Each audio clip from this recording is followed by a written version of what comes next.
అటువంటి మంచి ఆలోచన ఇతరులు బాధపడకుండా చూసుకోవడం, మన వైపు నుంచి ఆలోచించి అన్నీ మనం అనుకున్నట్టుగానే జరగాలని కోరుకోవడం ఎవరైనా కోరుకుంటారు. కాదు, నా వలన అవతల వారికి ఇబ్బంది కలగకుండా వారు సౌకర్యంగా సంతోషంగా ఉండడానికి నేనేం చెయ్యాలన్న ఆలోచన కలగడం ఉత్కృష్టమైన ఆలోచన.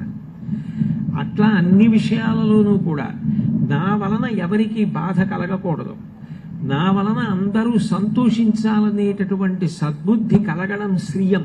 దాని వలననే దేశంలో శాంతి నెలకొని ఉంటుంది. సంస్కృత భాషలో ప్రతిదానికి పేరు ఉంటుంది. తాళం కప్పకి సంస్కృతంలో పేరు లేదు. ఎందుకు లేదంటే ఒకప్పుడు ఈ దేశంలో ఏ ఇంటికి తాళం కప్ప వేసుకోవలసిన అవసరం లేదు. తాళం కప్ప వేసుకోకపోతే ఇంట్లో వస్తువులు ఎత్తుకుపోతారన్న బెంగ లేదు. అందరూ కూడా ధర్మమును పాటించేవారు కాబట్టి అసలు ఇంట్లోంచి ఎత్తుకుపోతారన్న భయమే లేదు. కాబట్టి తాళం కప్ప అన్న మాటే లేదు.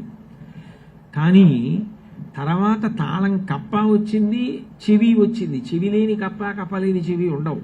ఎందుకనంటే తాళం కప్పలు తయారు చేశాను కానండి నేను చెవులు తయారు చేయలేదు అంటాడా. చెవి ఒకటి జేబులో పెట్టుకుని వెళ్ళిపోతే ఇల్లంతా కూడా క్షేమంగా ఉంటుంది అని ఒక నమ్మకం. అట్లా ఒకరి పట్ల మనం అమర్యాదతో ప్రవర్తించకుండా, ఒకరికి ఇబ్బంది కలగకుండా ప్రవర్తించేటటువంటి బుద్ధి కలగడమే శ్రేయస్సు. అటువంటి శ్రేయస్సును ఎవరిస్తారు అంటే అగ్నిహోత్రుడు ఇస్తాడు. అందుకని అగ్నిని ఆరాధిస్తారు. అగ్నిని ఆరాధిస్తే ఏ శ్రేయస్సు కలుగుతుందో గోవుని ఆరాధించిన వాడికి కూడా అదే శ్రేయస్సు కలుగుతుంది. చూడండి, లోకంలో ఒక మాట అంటారు, ఆయన 100 యజ్ఞములు చేశాడండి, అందుకని ఆయనకి సోమయాజి అని పేరు వచ్చింది అంటారు. తిక్కన సోమయాజి. 100 యజ్ఞములు చేస్తే పేరు చివర సోమయాజి అని బిరుదువాక్యం కలుపుతారు.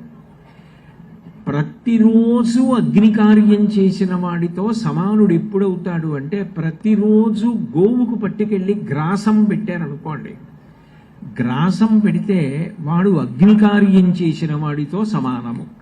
అంటే అంత తేలికగా కార్యాన్ని నిర్వహించడానికి ఇహమునందు సాధనం ఏది అంటే గోవు.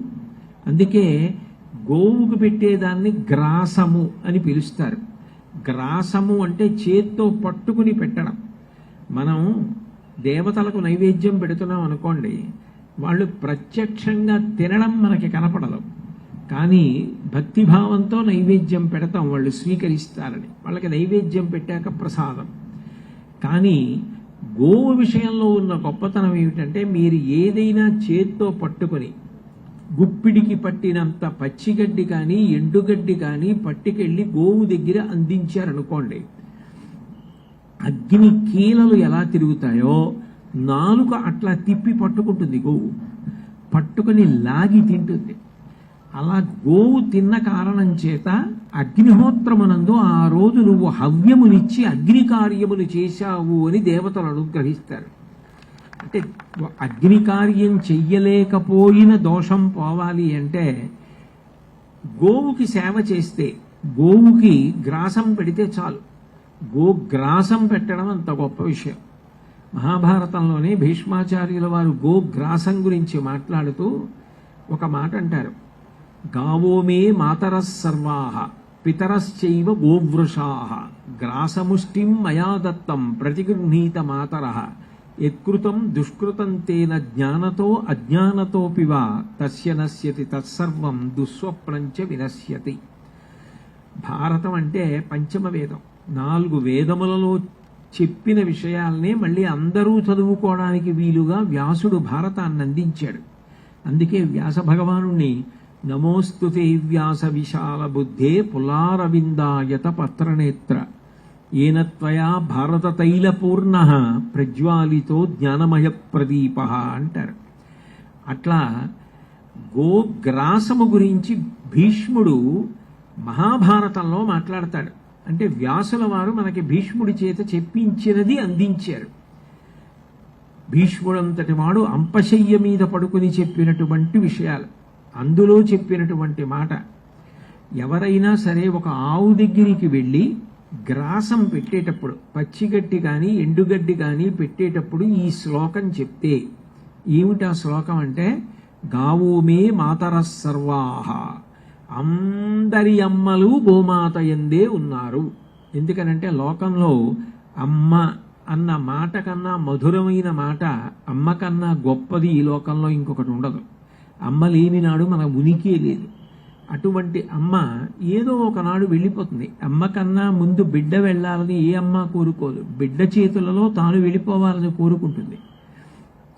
వెళ్ళిపోయిన అమ్మ ఎక్కడుంటుంది అంటే గోవు యందే ఉంది. గోవు సేవ చెయ్యడం, గోవుకి గ్రాసం పెట్టడం, గోవుకు ప్రదక్షిణం చేయడం, అమ్మకి అన్నం పెట్టడం, అమ్మకి ప్రదక్షిణం చేయడం, అమ్మకి కాళ్ళు పట్టడంతో సమానం. అందుకే గావోమే మాతరస్ సర్వాహ పితరశ్చైవ గోవృషాహ. తండ్రి స్వరూపం ఎద్దు. పితరశ్చైవ గోవృషాహ గ్రాసముష్టిం మయా దత్తం. నేను నా చేత్తో పట్టుకుని ఈ గ్రాసం పెడుతున్నాను నీకు. గ్రాసం అంటే గడ్డి అనుకోండి, పచ్చిగడ్డో ఎండుగడ్డో నేను ఆవుకి ఇలా పెడుతున్నాను. గ్రాసముష్టిం మయా దత్తం ప్రతిగృహీత మాతరః. అమ్మ నన్ను అనుగ్రహించి నేను చేత్తో పెట్టిన దాన్ని నువ్వు పుచ్చుకుని తిను. వెంటనే నోరు తెరిచి నాలికతో చుట్టి లాగి తింటుంది ఆవు. అలా ఆవు తిన్న కారణం చేత ఏమవుతుందన్నారంటే, యత్కృతం దుష్కృతం తేన జ్ఞానతో అజ్ఞానతోపివా తస్య నశ్యతి తత్సర్వం దుస్వప్నంచ వినశ్యతి. గోవుకి ఎవరైతే గ్రాసాన్ని చేత్తో అందిస్తున్నాడో, ఎవరు పెడుతున్నాడో, ఆ పెట్టినటువంటి వాడు తెలిసి కానీ తెలియక కానీ ఇత పూర్వం చేసినటువంటి పాపరాశి ధ్వంసం అవుతోంది.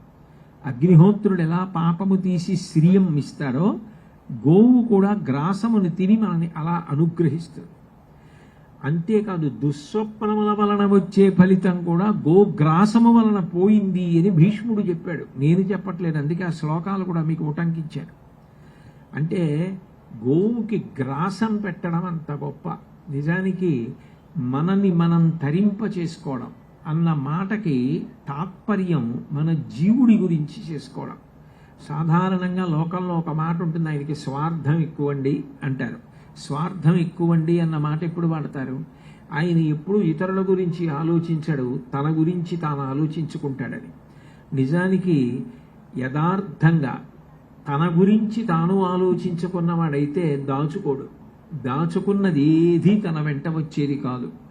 ఆయుర్నశ్యతి పశ్యతాం ప్రతిదినం యాతి క్షయం యవ్వనం ప్రత్యాయాంతిగతాః పునర్న దివసాః కాలో జగద్భక్షకః లక్ష్మీస్తోయ తరంగ భంగ చపలా విద్యుచ్చలం జీవితం తస్మాన్ మాం శరణాగతిం కరుణయా త్వం రక్ష రక్షాధునా అంటారు శంకర భగవత్పాదులు.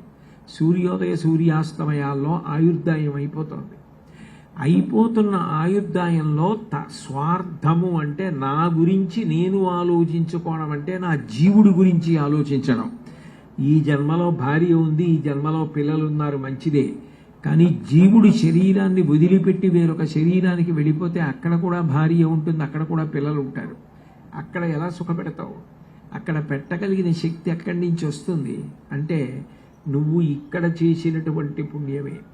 ఇక్కడ చేసిన పుణ్యంలో చాలా చాలా గొప్ప పుణ్యం ఏమిటి? ఒకరికి పెట్టినది. ఒకరికి ఆకలి వేసినప్పుడు కడుపు నింపడం కన్నా గొప్ప విషయం ఇంకొకటి లేదు. ఎందుకనంటే ఆకలితో ఉన్నాడు అంటే ప్రాణములు శోషించిపోతాయి.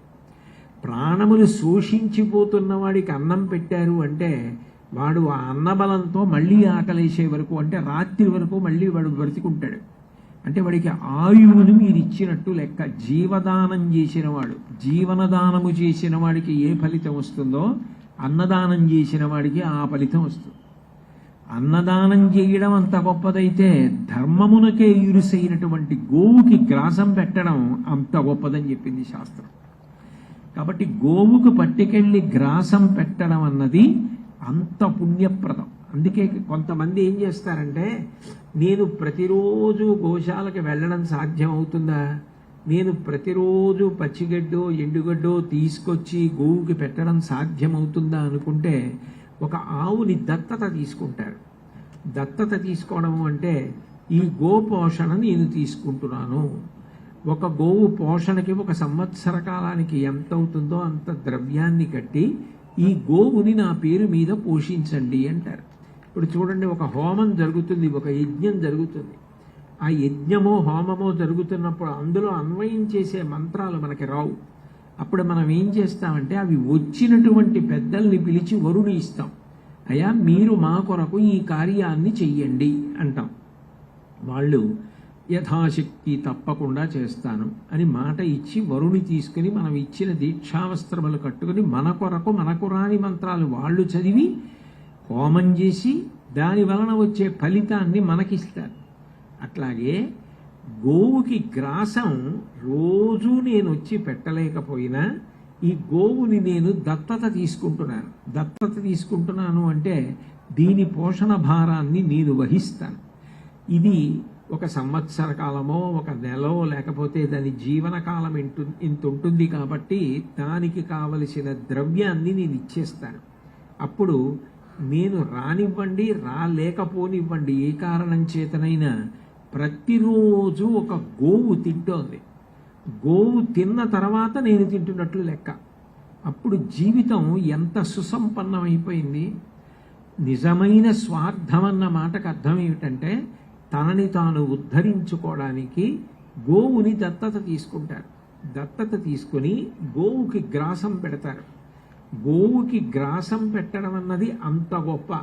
అగ్నికార్యం చేయడం అందరికీ సాధ్యం కాదు. అందరూ మంత్రం చెప్పినప్పుడు హవిస్సు వేయడం, ఆ మంత్రం ఎప్పుడు వచ్చింది, ఎప్పుడు స్వాహాకారం చెప్పాలి తెలియదు. చండీ హోమం చేస్తున్నారు అనుకోండి, తాంబూలం వేస్తారు. స్వాహ అన్నప్పుడు హవిస్సు వేసినట్టుగా తాంబూలం వేయడానికి వీల్లేదు. తాంబూలం కొన్ని మంత్రములకే వేయాలి, అన్ని మంత్రములకు నెయ్యి వేయాలి. అన్నింటికీ నెయ్యి వేస్తున్నాను కదా అని చండీ హోమంలో తాంబూలం వేయడం కుదరదు. అంటే చండీ హోమ ప్రక్రియ మీద కొంత అవగాహన ఉన్నవాడు తప్ప తాంబూలం వేయడానికి కూర్చోలేడు. కూర్చున్న పక్కన తెలిసున్న ఇంకొక ఆయన సైగ చేస్తుండాలి తాంబూలం వేయని, అంటే అప్పుడు వేస్తూ ఉంటాడు. అంటే కొంత అవగాహన ఉంటే తప్ప అగ్నికార్యం చెయ్యలేదు. కానీ గోమాతకి గ్రాసం పెట్టడానికి ఏ అవగాహన అవసరం లేదు. కాస్త పచ్చిగడ్డో ఎండుగడ్డో తీసుకొచ్చి గోవుకి చేత్తో అందించడానికి ఏ అవగాహన అవసరం? ఏమీ అక్కర్లేదు. దానికి ఏ వైదికమైన దుస్తులు అక్కర్లేదు. రాకపోయినా నష్టం లేదు. గోవుని దత్తత తీసుకుని గోపోషణ కొరకు ద్రవ్యం ఇవ్వడం అంత గొప్ప అన్నారు. గోవు విషయంలో మీరు ఏది చెయ్యండి అది అంత గొప్పగా ఫలితాన్ని ఇచ్చేస్తుంది, అంత గొప్పగా